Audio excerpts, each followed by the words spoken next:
Boa noite, futuros colegas do Ministério Público de Minas Gerais.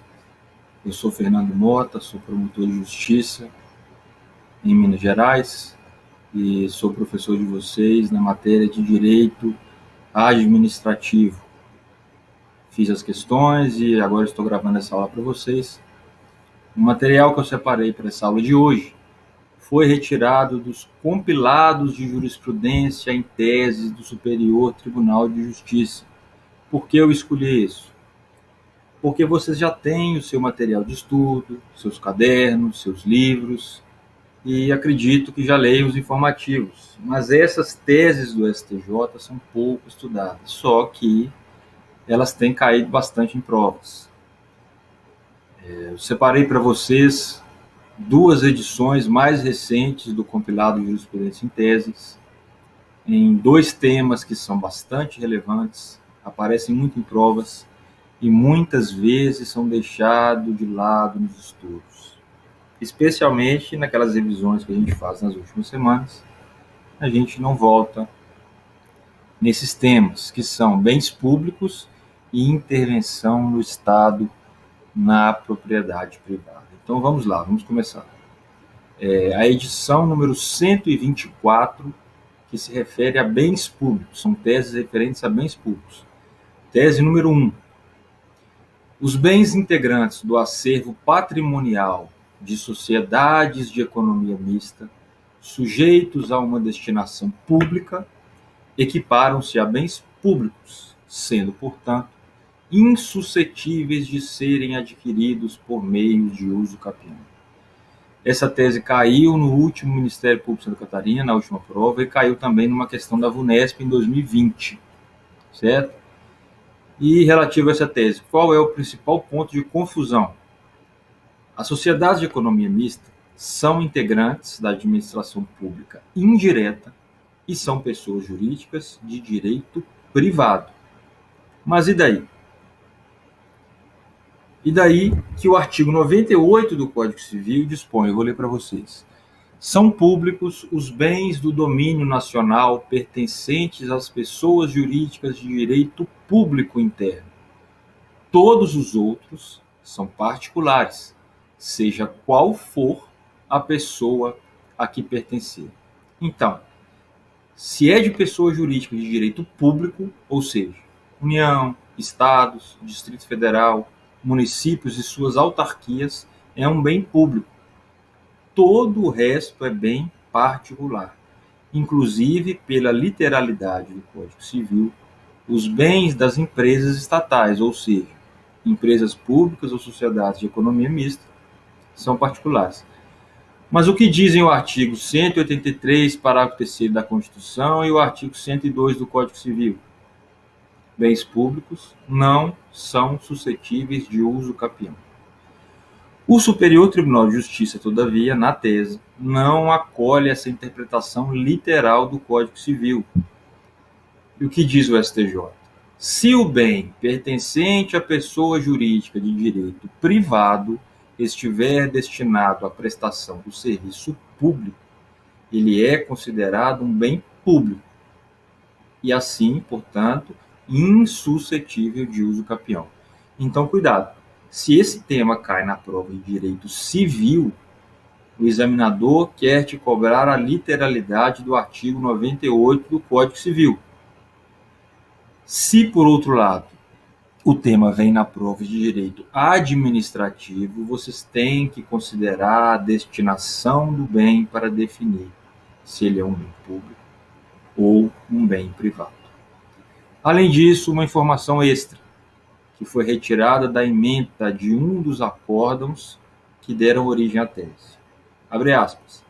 São impenhoráveis os bens de sociedade de economia mista prestadora de serviço público, desde que destinados à prestação do serviço.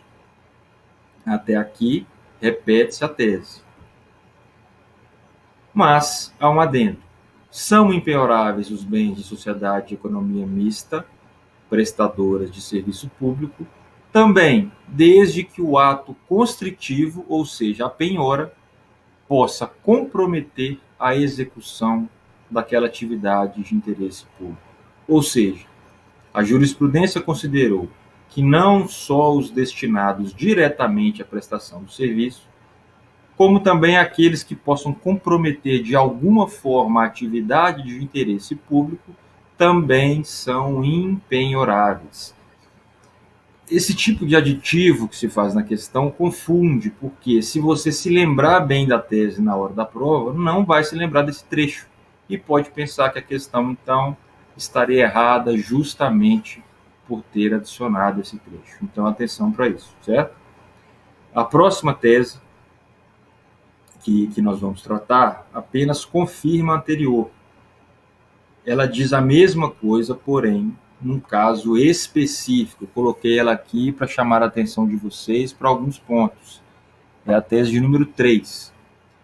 O imóvel vinculado ao Sistema Financeiro de Habitação, SFH, porque afetado à prestação de serviço público, deve ser tratado como bem público, não podendo, pois, ser objeto de uso capião. Na prática, essa tese repete a tese anterior, porém, num caso concreto. Eu chamo a atenção dessa tese porque ela caiu especificamente no Ministério Público do Ceará em 2020, o Ministério Público de âmbito estadual.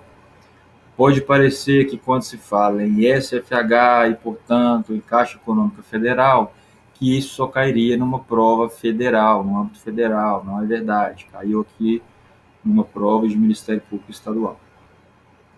E o que está no acórdão que dá origem à tese? Mais uma informação aqui para vocês. O SFH compõe a Política Nacional de Habitação.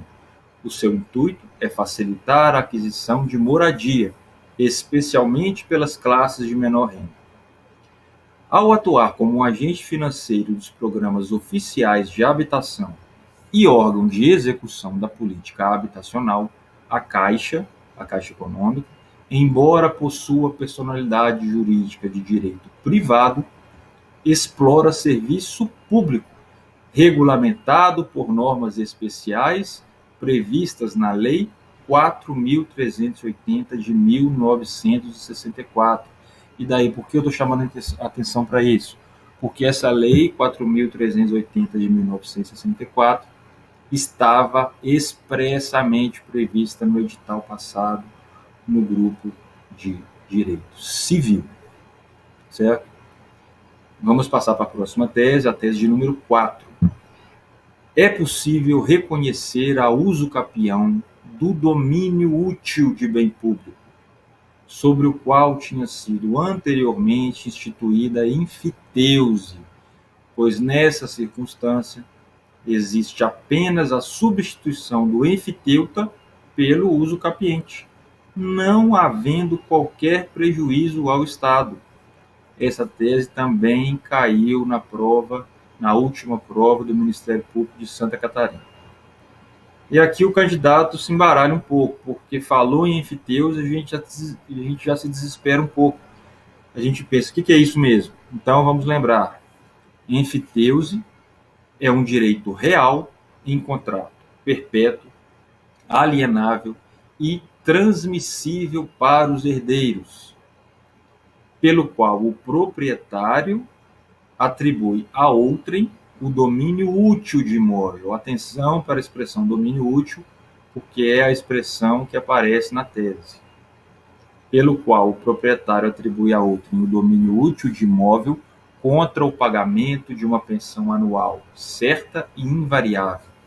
Além dessa pensão, o enfiteuta, se vender o imóvel, tem que pagar algo ao senhorio, se chama de laudêmio. Esse pagamento, pelas regras da enfiteuse, podia chegar até 100% do imóvel, ou seja, até 100% do preço, ou seja, o sujeito acabava por nunca vender esse imóvel, porque se ele vendesse, ele teria que repassar uma parte imensa do valor para o proprietário, até o valor integral. E por isso ficam aí perpetuamente várias enfiteuses. Um exemplo de enfiteuse para vocês não se esquecerem. A coroa portuguesa atribuiu o domínio útil de terras para os particulares para eles se interessarem a ocupar essas terras no Brasil e só exigia, em contrapartida, um pagamento anual, certo? Esse é um exemplo bom para para a gente não se esquecer do que é enfiteuse. Uma lenda relativa a enfiteuses que deve ser extirpada das nossas cabeças. A de que o Código Civil acabou com as enfiteuses. Errado. O Código Civil respeitou as enfiteuses que já existiam. Ele somente proibiu novas enfiteuses. Então, as enfiteuses que já existiam continuam a existir até que elas sejam, por algum motivo, extintas, certo? Então, depois disso tudo, o que quer dizer a tese? Vamos lá. O Estado, o poder público, institui enfiteuse de um terreno público, por exemplo, para um particular. Esse bem vem passando de geração em geração, até que alguém, por exemplo, o abandona, porque perdeu o interesse por aquele bem, por aquele imóvel. Esse terreno, então, passa a ser ocupado por uma outra pessoa. A outra pessoa se aproveita de que o anterior abandonou o bem e passa a ocupá-lo. Veja, o terreno continua a ser de propriedade do poder público na enfiteuse, mas o seu domínio útil foi transferido para um terceiro. Pela regra geral, como nós já vimos nas teses anteriores, o bem público não é suscetível de uso capião. Só que aqui nessa tese há uma exceção.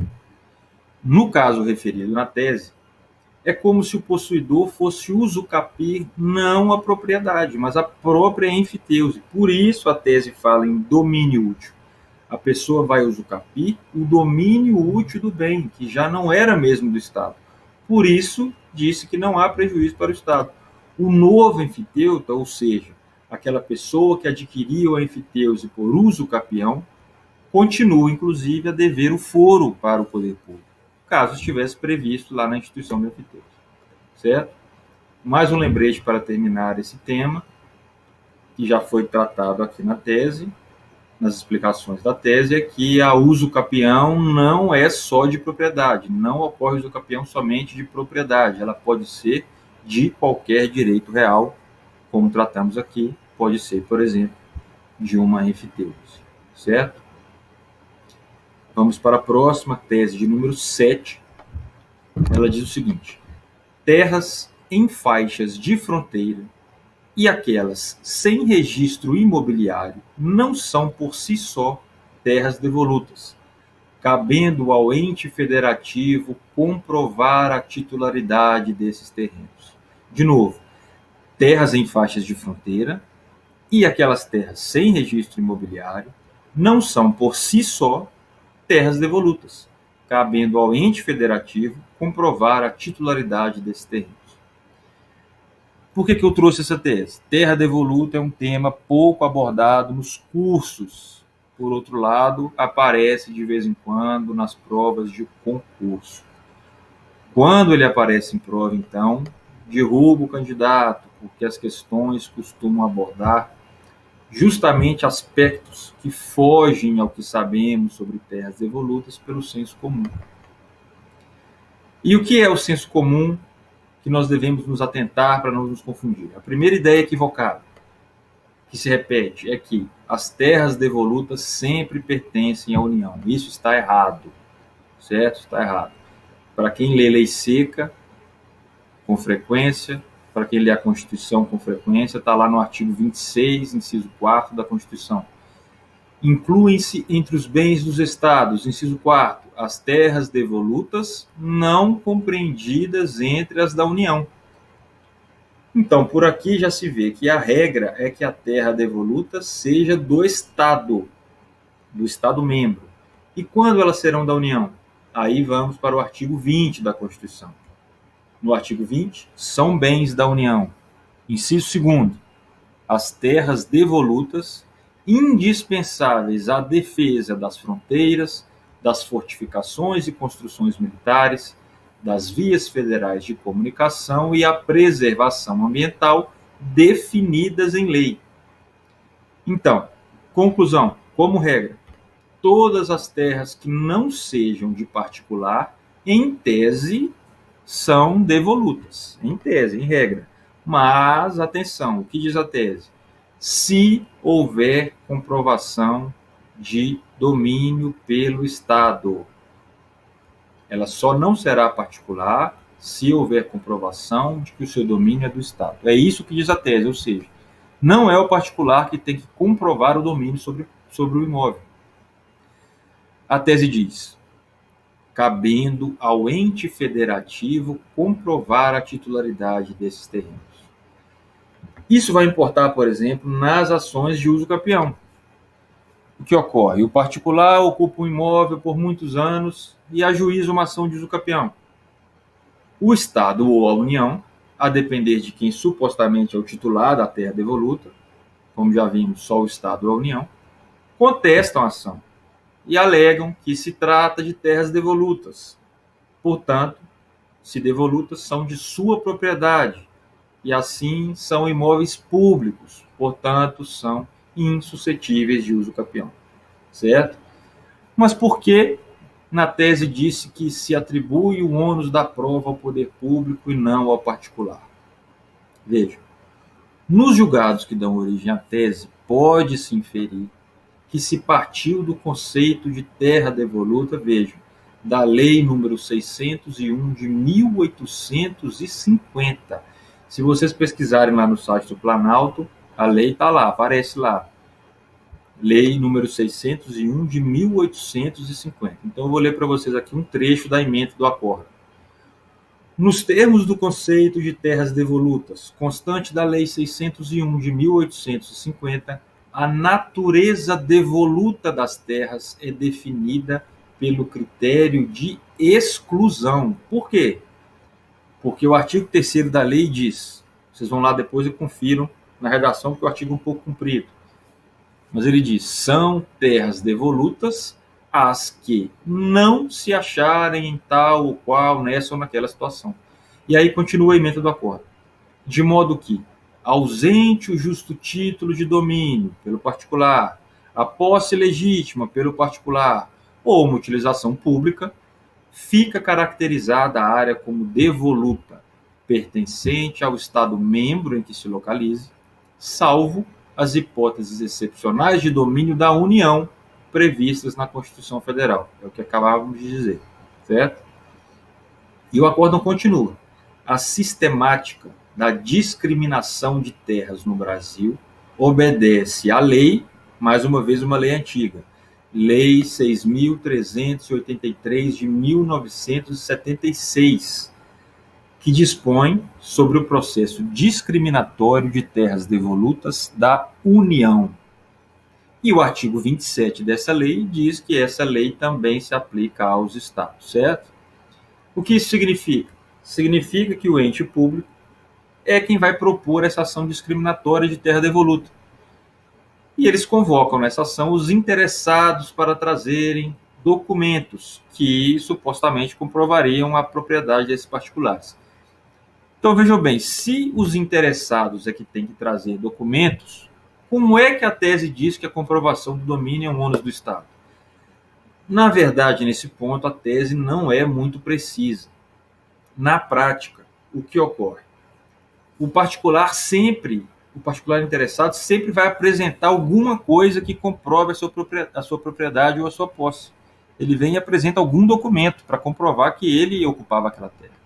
Então, o que a tese acaba por dizer é que essas provas apresentadas pelo particular, ainda que elas não sejam inequívocas, ainda que elas não sejam cabais, elas podem servir sim para afastar as características de devolutividade do imóvel. Característica essa que tem que ser comprovada pelo Estado. Isso se aplica, portanto, e principalmente nos casos em que o particular possui algum título, porém não levou esse título ao registro de imóveis. Ele tem um título, mas não está registrado no cartório. Vejam que nas decisões que deram origem a essa tese, disse lá que a simples ausência de registro desse título não estabelece presunção de devolutividade em favor do Estado. Ou seja, é o Estado quem tem que comprovar que esse título é ilegítimo. Se o Estado comprova que o título do particular é ilegítimo, ele consegue conferir a característica de devolutividade a terra, certo? Vamos para a próxima tese. Essa próxima tese eu tirei da ordem porque ela tem a ver com essa anterior. Eu coloquei ela aqui justamente porque ela, de certo modo, se contrapõe à tese anterior, pelo menos aparentemente. O que diz a tese? A tese de número 11. Os registros de propriedade particular de imóveis situados em terrenos de marinha não são oponíveis à União. Isso, inclusive, é uma súmula do STJ, súmula 496. Os registros de propriedade particular de imóveis situados em terrenos de marinha não são oponíveis à União. Essa tese aqui pode ser mais improvável que caia numa prova de Ministério Público Estadual, porque ela se refere a terrenos de marinha, que nós não temos em nosso estado. Mas vejam outro ponto. Essa tese parece dizer o contrário da tese anterior, certo? A anterior diz que é o poder público que tem que comprovar que a terra é devoluta. É o poder público que tem que comprovar que o título do particular não é legítimo. E por que aqui é diferente? Porque os terrenos de marinha são de propriedade da União. Todos, sem distinção, sem condicionamentos. Não é como na terra devoluta. Ao contrário das terras referidas na tese anterior, quais sejam terras em faixas de fronteira e terras sem registro imobiliário, essas aqui, os terrenos de marinha, esses aqui, não são do poder público por si só, não são a priori do poder público. Elas podem pertencer ao particular, certo? As terras em faixas de fronteira e terras sem registro imobiliário podem pertencer ao particular, ao contrário dos terrenos de marinha. Lembre-se, só serão consideradas devolutas por um critério de exclusão. Por outro lado, nos terrenos de marinha, não há esse critério de exclusão. Esse critério de exclusão não existe. É tudo da União e ponto final. Não tem discussão, certo? Vamos então para a próxima tese, é a tese de número 8. O descumprimento de um encargo estabelecido em lei que determinara a doação de um bem público enseja por si só a sua desconstituição. Doou um bem público com encargo, descumpriu esse cargo, desconstitui a doação. É uma tese muito simples, inclusive eu nem achei uma questão de concurso com ela, certo? Mas para não perder a oportunidade, eu trouxe aqui a tese para o conhecimento de vocês e chamar a atenção para a expressão por si só que aparece na tese e que na hora da prova pode causar dúvidas aos candidatos. Então, se vocês se depararam com essa assertiva na prova, vocês podem pensar, será que é isso mesmo? Será que é só isso mesmo? Será que eu não estou esquecendo de nada? Então, se aparecer isso na prova, é assim mesmo, doação de bem público com encargo. Simplesmente não cumpriu o encargo, por si só, desconstitui a doação. Eu tiro aqui um exemplo da própria jurisprudência, das decisões que deram origem à tese. O poder público doou um terreno para a instalação de uma indústria e estabeleceu um determinado prazo para o particular cumprir esse encargo, ou seja, a instalação da indústria. O particular não instalou a indústria, reverte-se a doação. O bem volta para o poder público. Esse exemplo está, como eu falei, numa das decisões que deram origem a essa tese, certo? Vamos passar para a próxima. É a tese de número 9. A ocupação indevida de um bem público configura mera detenção de natureza precária, insuscetível de retenção ou indenização por acessões e benfeitorias. Essa tese já virou súmula, por isso a súmula 619 do STJ, por isso vocês já devem estar com ela familiarizados, mas eu trouxe ela aqui para aproveitar para fazer uma revisão, já que estamos tratando desse tema de bens públicos. Vejam, é jurisprudência pacífica no Superior Tribunal de Justiça e no Supremo Tribunal Federal. Ocupou um bem público, não se trata de posse, é mera detenção. A ocupação de um bem público particular enseja uma detenção, ela não traz características de posse. Então, se não é posse, também não implica as consequências da posse, justamente as consequências da posse que estão citadas na tese, a possibilidade de retenção ou indenização por acessões e benfeitorias. Por isso, a tese diz que se afasta a retenção do bem ou a indenização por eventuais benfeitorias que o particular tivesse feito no bem público ocupado. O poder público, portanto, vai se reintegrar na sua posse sem indenizar o particular, certo? Aproveitando esse tema, por isso que eu trouxe ele aqui, nós vamos integrar aqui outros entendimentos do STJ sobre o mesmo assunto para que eles possam ser memorizados em conjunto com esse, certo? Então, eu vou repetir primeiro essa que acabamos de tratar. A ocupação indevida de bem público configura mera detenção de natureza precária, insuscetível de retenção ou indenização por acessões e benfeitorias. O outro entendimento é o seguinte: eu pergunto para vocês, ocupação de bem público pelo particular configura uma mera detenção? Como acabamos de ver, sim. Mas pode ser que dois particulares estejam disputando a posse de um bem público. O bem público estava lá desocupado, dois particulares ocuparam, um ocupou primeiro, outro ocupou depois, e esses dois particulares estão brigando entre si pela posse desse bem, que é público. Um deles ocupava o bem público, o outro passou a ocupar. O que diz o STJ? Cabe ação possessória que tem por objeto um bem público para defender a posse entre os particulares. Então, o particular não pode alegar posse contra o poder público. Por quê? Diante do poder público, ele é mero detentor, que tem natureza precária de detenção, mas ele tem a proteção das ações possessórias se estiver diante de um outro particular, certo? Esse era o segundo entendimento.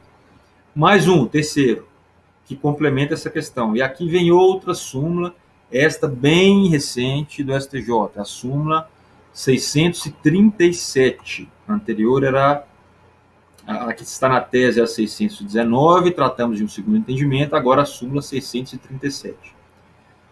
O ente público detém legitimidade e interesse para intervir incidentalmente na ação possessória entre particulares, aquilo de que acabamos de tratar, podendo deduzir qualquer matéria defensiva, inclusive, se for o caso, o domínio.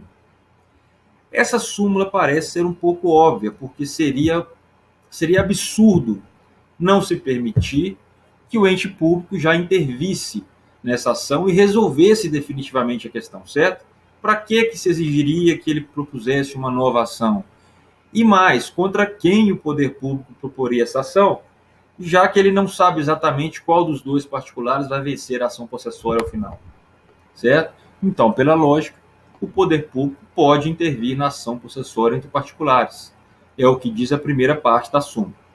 O ente público detém legitimidade e interesse para intervir incidentalmente na ação possessória entre particulares. Só que aí na súmula tem uma outra questão. Qual é? A legislação proíbe que se discuta o domínio em ações possessórias, em regra. Quando trata de ações possessórias entre particulares, o particular não pode alegar domínio. Então, numa ação possessória entre particulares, eles vão discutir apenas posse. Eles vão discutir quem tem a posse legítima. E, portanto, um título de propriedade que um deles tenha não afasta por si só a legitimidade da posse do outro. Por isso, não se pode alegar domínio na ação possessória entre particulares. Todavia, o que diz a súmula? Que o poder público pode alegar seu domínio na ação possessória entre esses particulares. Por quê? Porque, no caso do poder público, se ele comprova o domínio, ele afasta por si só a posse dos particulares. Por quê? Se há domínio do poder público, o que o particular exerce sobre o bem é mera detenção. Não se trata de posse. Conforme o primeiro entendimento que vimos lá em cima, diante do imóvel público, a ocupação do particular não induz posse, mas sim mera detenção precária. Então, o domínio do Estado, afasta a posse de ambos os particulares e resolve definitivamente a lide, certo? Então, juntamos aqui 3 entendimentos sobre o mesmo assunto, que na hora de estudar acabam sendo vistos em separado. Vamos para a próxima tese, tese número 10. Construção ou atividade irregular em bem de uso comum do povo revela um dano presumido à coletividade, dispensada a prova de prejuízo em concreto. De novo, a construção ou atividade irregular em um bem de uso comum do povo revela um dano presumido à coletividade, dispensada uma prova de prejuízo em concreto. Vamos recordar o que são bens de uso comum do povo. São bens que o poder público mantém em seus domínios para o uso livre pela população, certo? Ruas, praças, etc. Mas um lembrete aqui, nos bens de uso comum do povo, o uso em regra é gratuito, mas pode haver, em casos específicos, a cobrança de taxas. Por exemplo, quando se cobra uma taxa módica para a entrada em um parque municipal. Então, não necessariamente o uso de um bem de uso comum do povo, embora livre, é gratuito. Ele pode haver uma cobrança, certo? Essa tese também parece ser um tanto quanto óbvia. Se o particular exerce qualquer atividade irregular num bem de uso comum do povo, por óbvio, ele está causando um prejuízo à coletividade, certo? Porque ele acaba por privar a sociedade, de alguma forma, do uso livre daquele bem. Todavia, no caso concreto, que foi objeto de uma das decisões que deram origem à tese, a gente vê que a questão não é assim tão óbvia. Por quê? O que acontece muitas vezes na prática? O particular ocupa irregularmente um bem de uso comum do povo com o beneplácito de algum agente público, que dá a ele a autorização para o uso, porém indevidamente. Algumas vezes o particular até mesmo paga alguma taxa para o uso desse bem. Ele tem autorização e paga uma taxa. Quando se descobre essa irregularidade da autorização para o uso do bem e busca-se uma reparação do dano pelo particular que havia usado o bem indevidamente, o que ele alega? Alega que estava de boa fé. Por quê? Porque ele teve o aval do poder público para usar o bem e, inclusive, pagava pelo uso desse bem. É uma defesa razoável, certo? Todavia, a jurisprudência não acatou essa tese, não acatou essa defesa. Eu vou ler para vocês aqui trechos da ementa do acórdão que dão fundamento a essa tese. É bom que vocês descansem aí um pouco antes de passarmos para o próximo conjunto de teses, que vai ser sobre a intervenção do Estado na propriedade privada. Essa é a última sobre bens públicos. Então vamos lá para trechos do acórdão.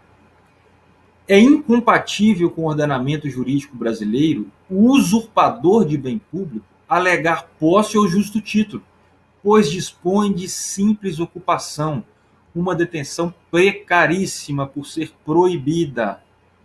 Tampouco se pode admitir que ele alegue boa-fé, seja por suposta omissão de agentes do Estado em reprimir o abuso, o que indicaria uma certa concordância tácita desses agentes do Estado, seja por efetuar o pagamento, aquele que falamos, pouco importando o rótulo ou a qualificação a quem não ostenta a aptidão de proprietário. O que isso quer dizer com isso? A quem não ostenta a aptidão de proprietário. No caso, tratava-se da ocupação irregular de praias, que são bens da União, mas é comum que o município outorgue autorizações para uso de um bem que não é dele, que é da União, como no caso das praias. Por isso o acórdão diz: efetuar pagamento a quem não ostenta a aptidão de proprietário. Querendo dizer o quê? Que o município, obviamente, não tinha aptidão de proprietário, certo? E continua: é no mínimo audacioso o esbulhador buscar converter em boa-fé a sua má-fé presumida, presunção absoluta decorrente da ausência de autorização do proprietário verdadeiro, sob a alegação de contar com um documento de legitimação emitido por uma autoridade destituída de competência e de domínio, ou que haja ao arrepio de exigências legais. Se não amparados em instrumentos típicos de federalismo cooperativo, por exemplo, convênios ou contratos, se o Estado firmar ou o município firmar convênio ou contrato com a União, os Estados e os municípios ingressam. Se eles não estiverem amparados por esses instrumentos, vejam, os Estados e os municípios ingressam no terreno da inconstitucionalidade, da ilegalidade, uma grave usurpação de competência, o que sujeita os seus agentes à responsabilização penal, civil e administrativa, quando arrogam para si o poder de disciplinar ocupação e uso de bens federais, sem prévia anuência expressa, inequívoca, atual e válida da União. A eventual negligência ou corrupção dos servidores caracteriza um ilícito disciplinar, civil, penal e de improbidade, não servindo para descaracterizar o predicado de indisponibilidade da coisa pública. Se a gente preconizasse tal tese, isso equivaleria em exercício de insensatez jurídica e postura autoritária, a inverter a polaridade do princípio da legalidade, de maneira a aceitar que a vontade pessoal contra a lei do administrador atribua-lhe o dom de afastar comandos de império da Constituição e das leis. E, por fim, presume-se que age de má fé quem ocupa sem consentimento e, por vezes, até sob protesto da União, sobretudo para exploração comercial, a faixa arenosa de praia.